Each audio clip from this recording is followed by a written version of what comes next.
Okay, so this is Mr. Grimslin here. We're talking about the Peloponnesian War today. So this is 5D2 in your note packet. So the Peloponnesian War is going to be fought between Athens and its allies and Sparta and its allies. So on this map right here, you see the kind of pinkish orange color, that's Athens. You see the colonies on Asia Minor. And then you see Sparta, where it has its allies and some of its colonies as well. So why did it happen? The cause of the war. Remember during the Persian Wars, we had the Delian League that was headed by Athens. So Athens is the leader of that Delian League with a bunch of different city-states allying together. And Athens is going to become the leader of that league. They're going to kind of dominate things, and this basically means they're kind of creating an empire. So they have a bunch of city-states, a bunch of colonies that all kind of pay tribute to Athens, and they're kind of in charge.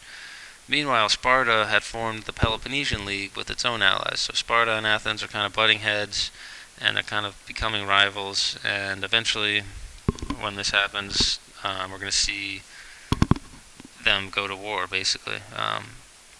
So strategies for the war for Sparta, as we know, their strength was the army.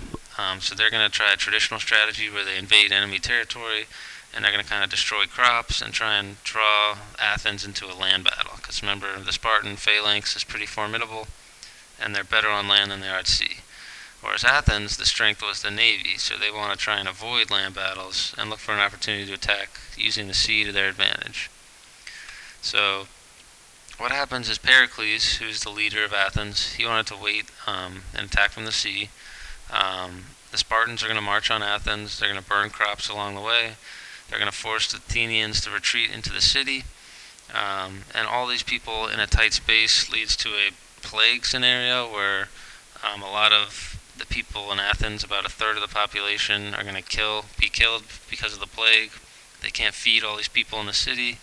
There's disease and other bad things that start happening, and eventually Pericles will be part of that group that dies in the city. So in 421 BCE, the two sides will sign a truce after years of fighting. So a truce means kind of a ceasefire. They agree to stop fighting each other. This map we'll come back to in a second. It kind of shows the different colonies and one of the major battles that occurs at Syracuse, and we'll talk about that in a second. So in 415 BCE, so several years later, Athens is going to renew the conflict and attack the city-state of Syracuse on the island of Sicily. So on this map, that's kind of the island over here on Sicily, a Spartan colony. Athens will provoke them and attack them. And Athens is going to get destroyed at Syracuse. So the Spartans will kind of win. Pretty much most of these battles that occur in this war, Sparta is going to win. And it's going to continue on until about 404 BCE, where the Athenians will finally surrender. So after years of war, the Spartans will eventually win, and it's going to lead to the downfall of Athens as an empire, kind of the slowing of cultural advances, and then probably most significantly, it prevents the creation of a unified Greece, and it kind of just weakens the city-states of Greece. So they fight a war for 30 years, basically. The Peloponnesian War goes on for about 30 years. It just kind of weakens everybody. Anytime you fight a war for too long, that's manpower, that's supplies, that's, remember that plague we talked about in Athens, or, famine, plague. All that bad stuff's going to happen the longer you fight these wars. And that's going to prevent Greece from, advancing culturally. It's going to weaken political power.